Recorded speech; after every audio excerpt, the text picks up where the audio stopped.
If I would describe Pangasinan, I would say it's a gateway for thousands of opportunity.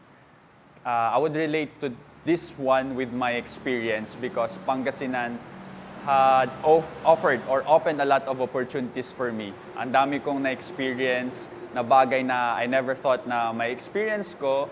And of course, na-discovered ko din yung mga bagay na mahal kong gawin ngayon. Of course, yung passion ko because of where I live in Pangasinan. So it's really a gateway to thousands of opportunities.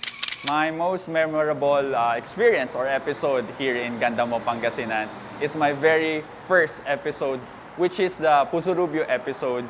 Kasi I would relate this one to what I have said earlier. It's a gateway to a lot of opportunities kasi yun yung nag-open ng doors sa akin, para makapagtrabaho nationally and internationally. So that's something na very valuable sa akin and very sentimental at the same time.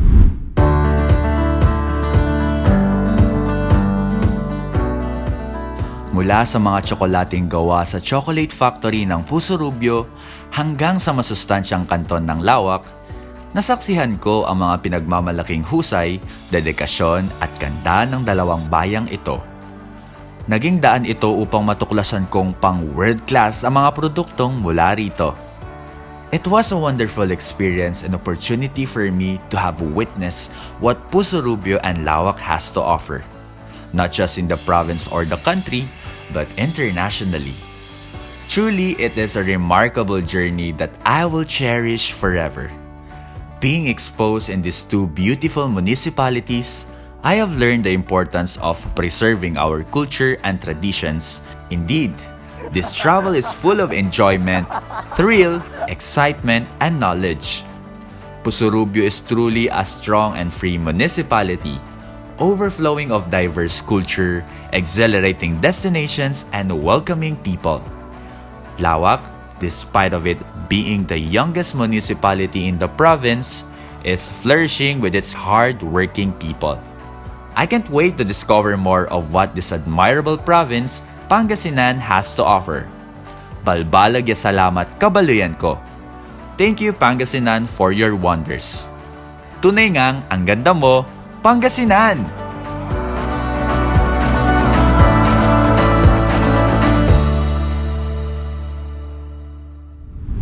I'm really looking forward na mas marami pang talent and opportunities na ma-discover, especially as someone din na nag-start from nothing to something. Nag-start ako na mag-dream lang or mangarap lang, and this place offered me a lot of things to experience. Genuinely, I was very happy. So I think I believe na talagang excited ako na mas marami pang kabataan na ma-involve sa mga opportunities na talaga namang magpapasaya at makakapag-inspire ng iba pang kabataan.